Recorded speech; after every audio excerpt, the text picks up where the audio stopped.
Lo que les voy a presentar ahora es un trabajo que lo hemos pensado en colectivo, aunque prácticamente son reflexiones que las hacemos a la distancia porque estamos reflexionando en torno a un proceso que ya se hizo, pero les vamos a presentar un conjunto de productos que estamos realizando o que hemos realizado recientemente como producto de ciertas reflexiones que tuvimos alrededor del documental. En realidad quizás es complementario a las dos presentaciones que se hicieron, pero nosotros topamos el punto de la participación en torno a los procesos de regeneración urbana en la ciudad de Quito, vinculados con los modos de representar a los otros, en este caso a las comunidades indígenas y a los comerciantes informales del centro histórico. Y creemos que es interesante entender el modo en que se dan los procesos de participación y las condiciones en las que se presentan estos procesos de participación para entender cómo se hacen las propias representaciones sobre los otros. Es decir, hay unas condiciones prefabricadas y preconstituidas que hacen que ciertos proyectos artísticos y activistas terminen diluyéndose en el proceso. Entonces, básicamente hacemos una reflexión en torno a estas inquietudes que tuvimos. Quiero contarles el modo en que se realizó el documental, cuáles han sido estas reflexiones. Vamos a ver un par de minutos del documental. Y bueno, yo voy a leer porque debo confesar que soy muy despistado y si no leo, les voy a decir sobre fútbol y economía y nada del mercado.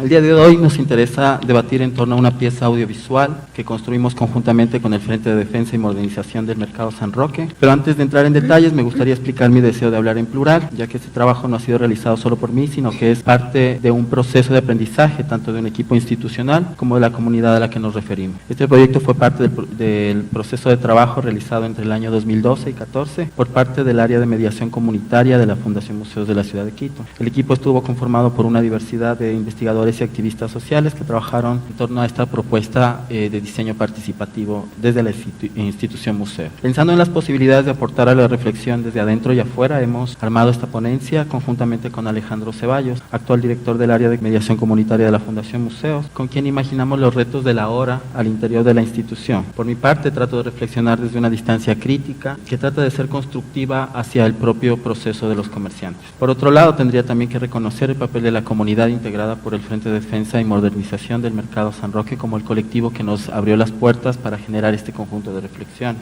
En este momento nosotros hacemos unas reflexiones a la distancia de un proceso que ahora tiene otros matices y pensamos que hay que indagar en nuestro propio papel de investigadores involucrados con una comunidad, releer nuestro propio proceso y así aportar a los dos espacios, ciudad e institución. Aunque trataremos de profundizar sobre ello, pensamos que debe existir un papel activo del Estado, al menos para el caso de Quito, un Estado o una institucionalidad que debe apostar por el trabajo crítico, aprender del encuentro con la comunidad para debatir estrategias que pasen de la reforma y transición de sí misma o de las instituciones en sí mismas hacia la transformación de las instituciones. Ello radica en pensar esas preguntas, metodologías, estrategias que hagan que la institución se cuestione. Dicho esto, debatiremos en torno a una pieza audiovisual que construimos con el Frente de Defensa del Mercado San Roque, con el objetivo de alimentar una discusión crítica sobre los procesos de gentrificación que sufre el centro histórico de Quito. Nos interesa detenernos en las formas en que nuestros lugares de observadores fueron transformándose de acuerdo con las exigencias de las comunidades con las que construimos el audiovisual, las presiones institucionales, el proceso mismo de entendernos implicados en un conflicto social. Enseguida queremos discutir los espacios de circulación en que este tipo de representaciones críticas se inscriben, preguntándonos sobre el riesgo de neutralizar la intención o abrir las posibilidades de activar políticamente estas representaciones dentro de las demandas del territorio. Para reflexionar sobre aquello hemos dividido esta presentación en 3 momentos. En primer lugar, nos interesa ilustrar el espacio en el cual se ha desarrollado el proyecto, entendiendo a Quito como una ciudad andina, diversa, marcada por la problemática indígena, con las propias complejidades de una ciudad patrimonio cultural de la humanidad. En este punto,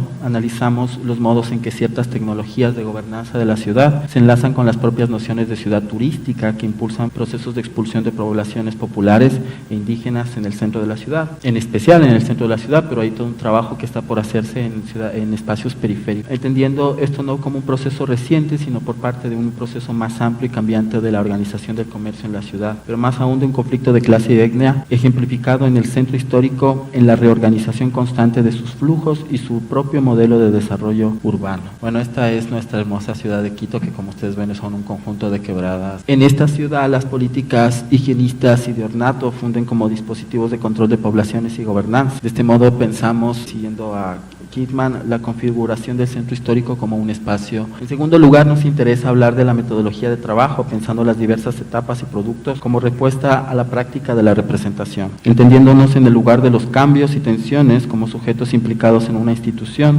dentro de un proceso de colaboración, pensando los lugares desde los cuales nuestra visión de investigación de investigadores que recurren a la objetividad del proceso de investigación se va trastocando en el encuentro con la propia comunidad y de frente a la institución. En este punto proponemos mirar las distintas etapas del proceso. En ellas leemos los cambios de nuestro lugar de observadores, no como expectantes del proceso, sino más bien como sujetos imbricados en un conjunto de relaciones de poder y saber que van configurando nuestra mirada en torno a este objeto de estudio. De este modo relacionamos los productos generados en diversas etapas como respuesta a los cambios en nuestro propio lugar de observadores. Por último, en la reflexión final indagaremos en los modos en que este tipo de propuestas se instauran en ciertos escenarios de circulación de representaciones, intentando escapar del lugar de la mirada sobre la otredad propia del campo de la ciencia social, en la que la distancia ha sido una aspiración en búsqueda de garantizar cierta objetividad. Esta aspiración, que ha marcado ciertas prácticas de investigación, no ha sido nuestra intencionalidad, sino que quisiéramos pensar que nuestro trabajo pudiera ser el resultado de una mirada que ha pasado por un proceso de reconocerse comprometida con las comunidades con las que trabaja, afectada por las negociaciones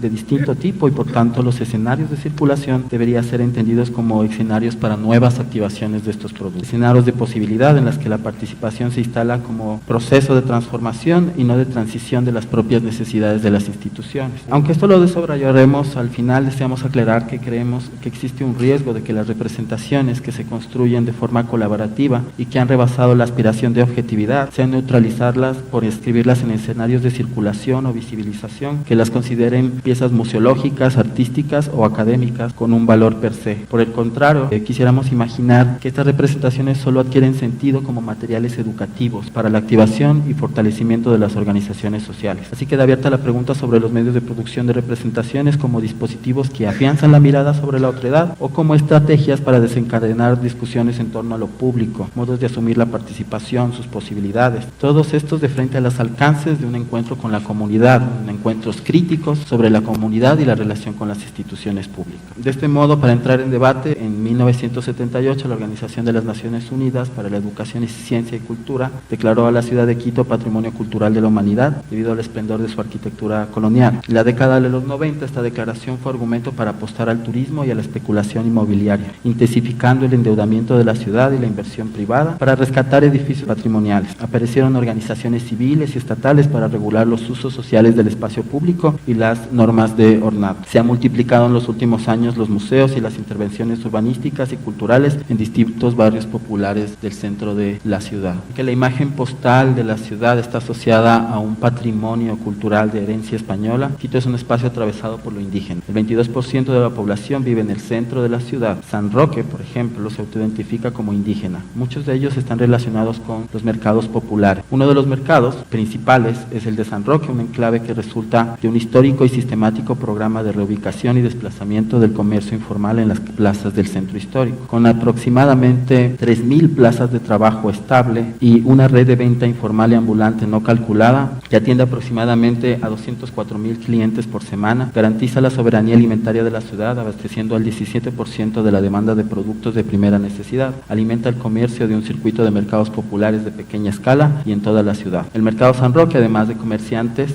comprende una compleja red de oficios artesanales y prácticas culturales atadas a la vida cotidiana, como la curandería y las prácticas de medicina artesanal. Se calcula que del total de trabajadores del mercado San Roque, el 31% viven en el propio espacio del centro histórico. Este es el mercado. La parte de adelante es prácticamente la antigua Escuela de Artes y Oficios, edificio patrimonial que ha sido abandonado, y esta es la estructura del mercado. Aquí al frente hay otra plaza grande del mercado que los fines de semana es una plaza abierta, se llena los fines de semana. Este es el panecillo, pero todo este sector de acá es un espacio, es un barrio popular. Y este espacio que ven acá ustedes es el antiguo penal García Moreno. El penal fue trasladado hacia la Tacunga y hay todo un proceso muy complejo de pensar este penal como un nuevo hotel de 5 estrellas en la ciudad. Entonces ustedes podrían darse cuenta de las complejidades que implican hablar de este mercado con un hotel de 5 estrellas. La disputa histórica sobre el derecho al territorio de las ciudades andinas, marcadas por las tensiones de raza y clase, están determinando unas formas de urbanismo trágicamente homogeneizante. En el mercado San Roque, la construcción histórica de la imagen de lo indígena en la ciudad y la imagen postal de una ciudad patrimonial y turística,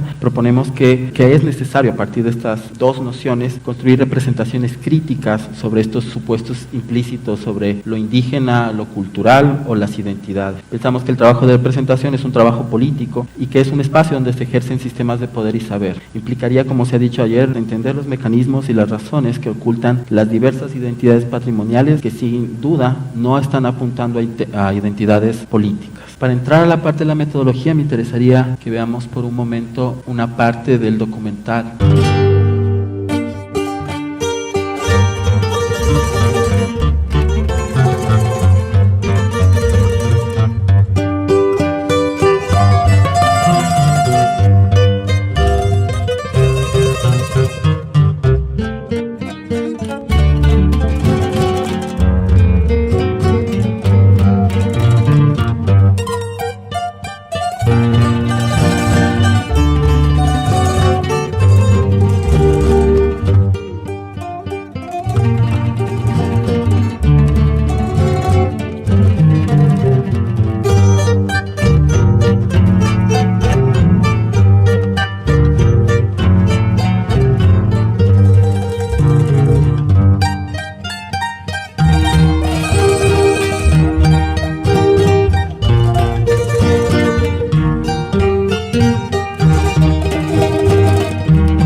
Aquí la gente que viene aquí es de toda parte de la ciudad, sea de Calderón, sea de Pifo, sea de Puembo, sea de Tambillo, sea incluso del sur, que tenemos ahí la competencia del mercado mayorista. Entonces es un mercado que abarca a los ciudadanos de los barrios aledaños.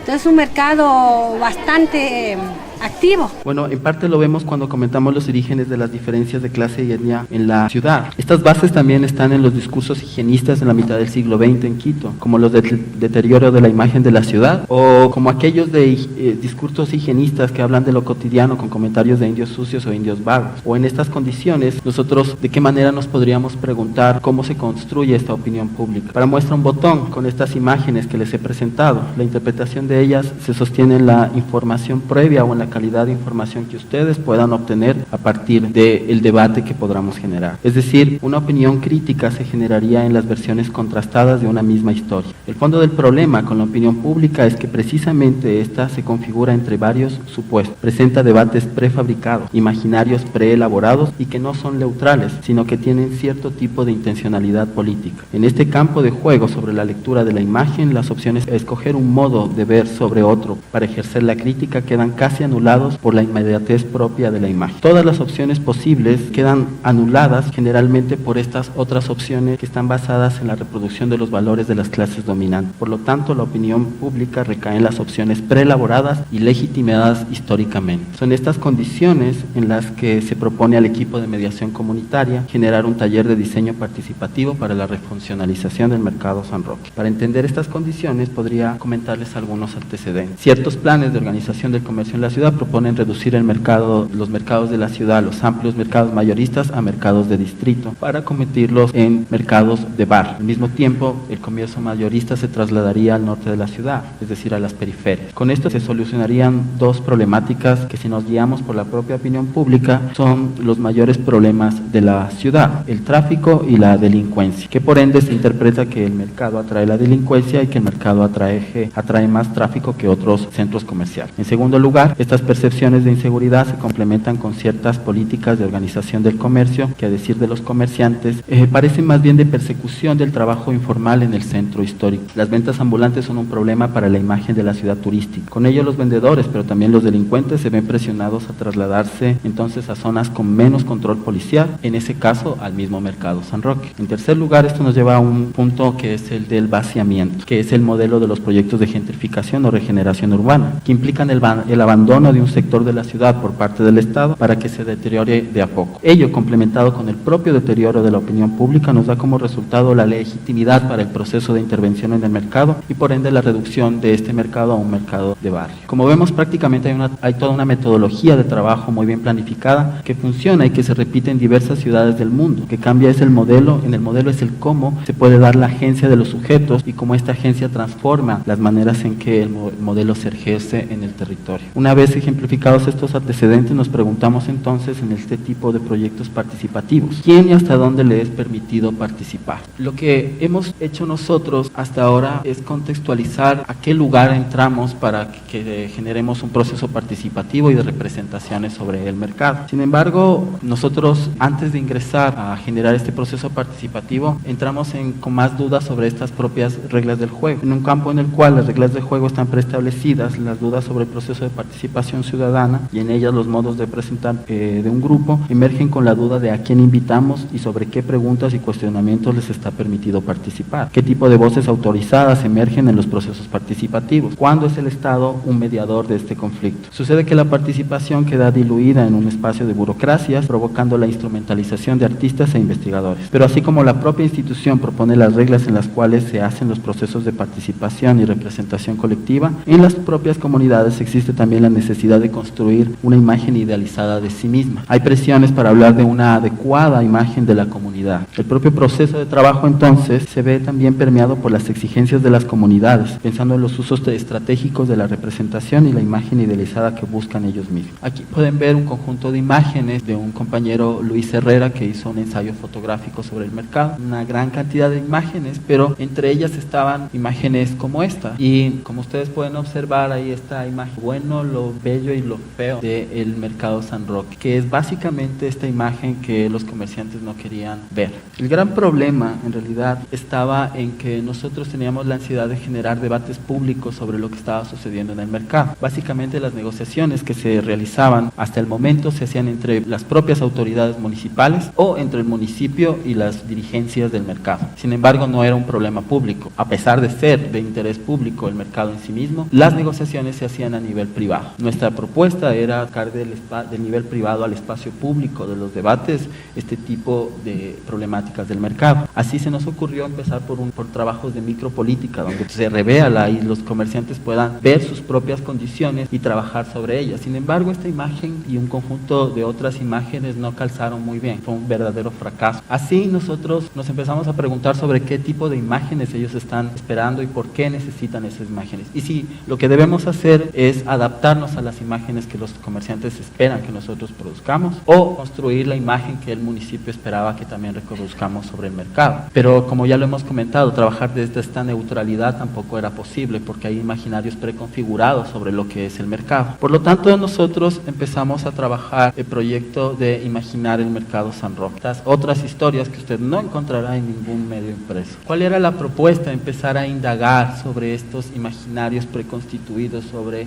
lo indígena y el comercio popular, para decir que hay otras historias ocultas del mercado que podrían permear el debate, que permitirían que el debate no esté tan polarizado sobre este mercado, sobre lo indígena, sobre el comercio, sobre la sociedad o sobre el higienismo, y que empecemos a hablar sobre otras cosas como la gestión. En este caso, por ejemplo, esta imagen corresponde a la guardería Atiri, que es una guardería gestionada por los propios comerciantes del mercado. Ellos arreglaron el sitio, consiguieron fondos y es una guardería que luego será la base para crear una escuela intercultural que también ha sido reconocida por él. Así, a partir del proyecto Imaginar el Mercado San Roque, las otras historias que usted no encontrará en ningún otro medio impreso, empezamos a generar un conjunto de otras historias de los comerciantes que estaban en el mercado, ensayos fotográficos sobre la vida cotidiana del mercado y un conjunto de mapeos colectivos que trataban de presentarse a modo de infografías, donde se presentaba una compleja red de relaciones sociales en el mercado que prácticamente buscaban mostrar las interrelaciones entre los mismos comerciantes y de frente a la ciudad. Es decir, pensar que la ciudad pierde al sacar el mercado, pero que los comerciantes también pierden al dividirse entre ellos y que por lo tanto cada uno tiene y está cumpliendo un rol dentro de este espacio. Por lo tanto, este reconocimiento mutuo y este reconocimiento en el adentro y el hacia afuera, pensamos que sería una posibilidad para adaptar o generar nuevos modelos de gestión en el mercado y nuevas formas también de producir imagen. El proyecto avanzó hasta llegar a el proceso de calendario sobre el mercado y reconstrucción de las historias de vida de los cuenta que en este espacio que había sido un espacio tomado, calles tomadas por comerciantes, no existía una historia anterior como lo suele suceder en los gremios artesanales o los gremios de artesanos que construyen una historia, que trabajan con esa historia y esa historia se ve como enigmática o parte de otra historia paralela a la oficial. En el caso de los comerciantes informales se ve como distinto, a pesar de que sí hay una historia. Entonces, lo que hicimos fue generar un conjunto de entrevistas y luego generar representaciones sobre esas entrevistas, pero en productos comunicables, como un calendario sobre las distintas asociaciones. Nos dimos cuenta que cada asociación tenía un día de fundación específico que para nuestra suerte coincidía con un mes del año. Entonces logramos hacer por cada mes el día de la asociación Atiri, que era el 12 de octubre, en octubre. Entonces en ese día aparecía esa asociación. Y entonces empezamos a trabajar en procesos de representación de las otras historias del mercado, para luego trabajar estos enlaces entre el propio proceso de comercialización del mercado y estos saberes dentro del mercado, para pensar que el mercado no solo es un espacio de comercialización, sino es un espacio de saberes y sabores, digámoslo así. Pero al final nosotros produjimos esta pieza que es una especie de gran infografía sobre el comercio informal en la ciudad de Quito. Esta infografía recoge los aprendizajes o las reflexiones de un grupo de académicos, entre ellos está Eduardo Kidman de la Flaxo, que ha estado reflexionando sobre la ciudad de Quito desde el año 1900 y luego estos otros espacios más cotidianos de la construcción de la ciudad. Él generalmente en esta frase de la ciudad y los otros nos cuenta cómo hay otra historia que se va tejiendo en la ciudad. Esta otra historia está tejiéndose de modo paralelo a esta otra inicial que les mostraba, más ligada a la ciudad turística, que nos habla más de fechas conmemorativas, una imagen mucho más criolla sobre el comercio y que no es política, que no está contradiciendo a la historia oficial. Por lo tanto, nos propusimos tratar de rearmar esta historia del comercio popular, pero en realidad al rearmar esta historia buscábamos generar un espacio de debate. Es decir, estas infografías iban a ser ubicadas en el Museo de la Ciudad, van a ser ubicadas en el Museo de la Ciudad para incorporarla a los propios guiones museográficos del museo. ¿Cuál es la estrategia? ¿Cuál es el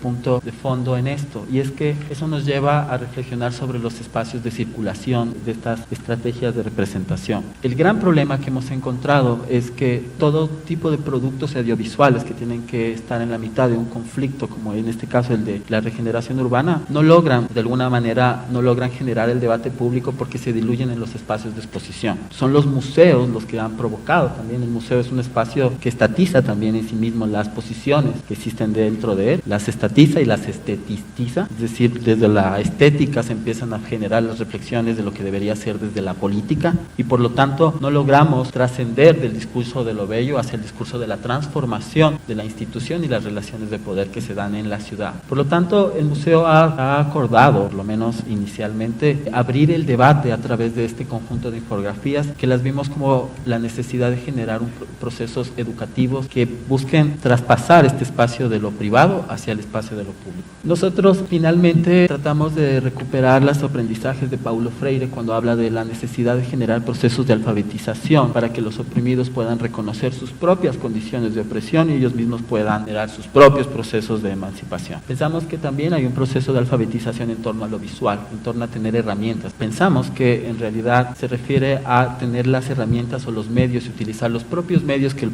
poder utiliza para oprimir como medios para generar otras posibles maneras de pensarse la representación. Lo que hicimos nosotros fue generar insumos, y el cambio que se dio en todo este proceso de trabajo frente al documental fue encontrarnos en este cambio de la visión del objeto de estudio frente a los investigadores hacia la necesidad de pensar que hay una corresponsabilidad de dotar de las herramientas necesarias para que la gente del mercado asuma ellos mismos el rol de reflexionar sobre su propio espacio. Entonces, en ese sentido, la actividad y la acción de la representación debe permitirnos construir miradas críticas o deconstruir la propia mirada para transformar estas maneras de ver preelaboradas de las que estaba comentando. Finalmente, el documental lo vamos a presentar en una muestra que está siendo realizada en la ciudad de Quito, que es la mirada invertida, que es la mirada de un fotógrafo de 1920 que en sus imágenes borraba, en las imágenes de los negativos, borraba a los indígenas del negativo para que no aparezcan en las fotos en 1900, porque era como esta idea de la ciudad española que se trataba de construir.